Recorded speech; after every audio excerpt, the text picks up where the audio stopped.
Hello everyone. आज हम 7वीं कक्षा की उड़ान कार्य पुस्तिका में इतिहास विषय का पाठ 8 उत्तर भारत के 13वीं से 15वीं सदी के राज्य में आने वाले कार्यपत्रक को हल करना सीखेंगे। सभी बच्चे वीडियो को शुरू से लेकर अंत तक पूरी देखें और अगर आप अभी तक चैनल पर नए हैं तो चैनल को सब्सक्राइब भी करें और साथ में दिए बेल आइकन को ज़रूर प्रेस करें। तो देखिए, शुरुआत करते हैं। पाठ 8 उत्तर भारत के 13वीं से 15वीं सदी के राज्य, और यहाँ पर कार्यपत्रक 1 दिया गया है। और कार्यपत्रक 1 में पहला क्वेश्चन पूछा है कि दिल्ली सल्तनत का संस्थापक कुतुबुद्दीन ऐबक था, लेकिन वह तुर्क आक्रमणकारी मोहम्मद गोरी का गुलाम था।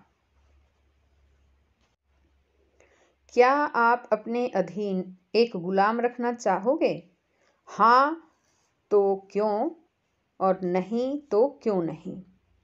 तो बच्चों, इसका आंसर आपको अपने आप देना है कि क्या आप गुलाम रखना चाहेंगे।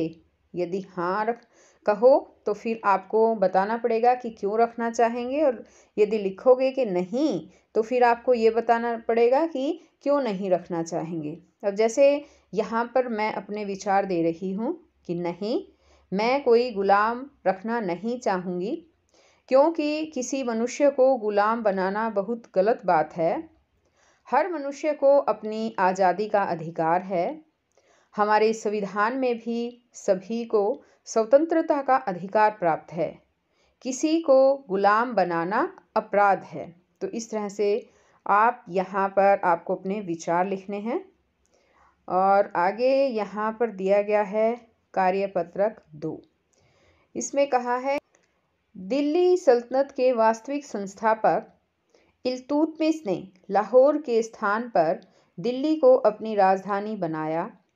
किसी स्थान को राजधानी बना लेने से लोगों के जीवन पर क्या प्रभाव पड़ता है? तो ये बातें यहाँ पर आपको लिखनी है बच्चों। तो इसमें हम लिखेंगे कि किसी भी स्थान को राजधानी बनाने से वहाँ के लोगों के जीवन स्तर पर बहुत प्रभाव पड़ता है।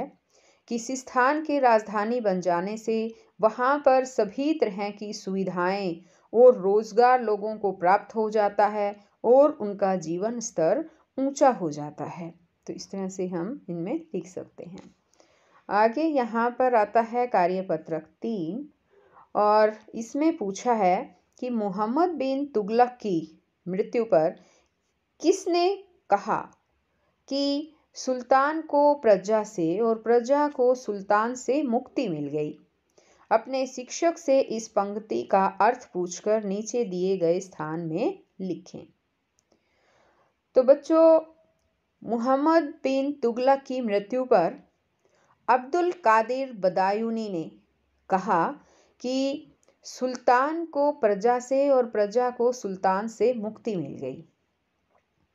अब इसने साथ ही ये पूछा है कि इसका अर्थ क्या है। तो बदायूनी ने ऐसा इसलिए कहा क्योंकि वह विलक्षण बुद्धि वाला विद्वान मूर्ख व्यक्ति था। कौन? मोहम्मद बिन तुगलक जो है वो विलक्षण बुद्धि वाला विद्वान मूर्ख व्यक्ति था। उसे रक्त का प्यासा व परोपकारी भी कहा गया है। इसमें विरोधी तत्वों का मिश्रण था, तो ये इसीलिए कहा गया है। यानी कि वह विद्वान भी था और उसके साथ साथ मूर्ख भी था। उसे रक्त का प्यासा भी कहा गया है और परोपकारी भी, यानी वो विरोधी तत्वों का मिश्रण था उसके अंदर। ठीक है, तो इसीलिए जो है मोहम्मद बिन तुगलक की मृत्यु पर जो है अब्दुल कादिर बदायूनी ने उसे यह बात कही थी कि सुल्तान को प्रजा से और प्रजा को सुल्तान से मुक्ति मिल गई। अब आगे आता है, यहाँ पर कार्यपत्रक 4 दिया है। रणथंबोर के किले के विषय में आप क्या जानते हैं? रणथंबोर का किला जो है उसके बारे में बताना है बच्चों। तो हम रणथंबोर के किले के बारे में लिखेंगे कि यह राजस्थान के सबसे महत्वपूर्ण किलों में से एक है, जिसका निर्माण राजा जयंत सिंह के द्वारा 5वीं शताब्दी में किया गया था। यह किला सवाई माधोपुर के रणथंभौर राष्ट्रीय उद्यान में स्थित है। यह किला यद्यपि एक ऊंचे पर्वत शिखर पर स्थित है, लेकिन समीप होने पर ही दिखाई देता है। यह किला समुद्र तल से 481 मीटर की ऊंचाई पर स्थित है तथा 12 किलोमीटर की परिधि में विस्तृत है। इसके 3 तरफ गहरी खाइयां भी हैं।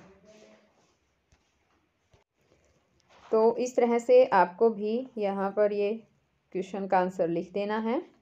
अब आगे आ जाता है बच्चों पाठ 9 और इसे हम नेक्स्ट वीडियो में समझेंगे। और अगर आपने अभी तक चैनल को सब्सक्राइब नहीं किया है तो चैनल को सब्सक्राइब भी कर लेना और साथ में दिए बेल आइकन को ज़रूर प्रेस कर लेना, ताकि आगे से जो मैं और वीडियो डालूंगी, जैसे इस पाठ को डालूंगी मैं विजयनगर साम्राज्य में, तो वो उसकी वीडियो आपके पास सबसे पहले आ सके। तो बच्चों हम फिर मिलेंगे नेक्स्ट वीडियो में, तब तक के लिए बाय।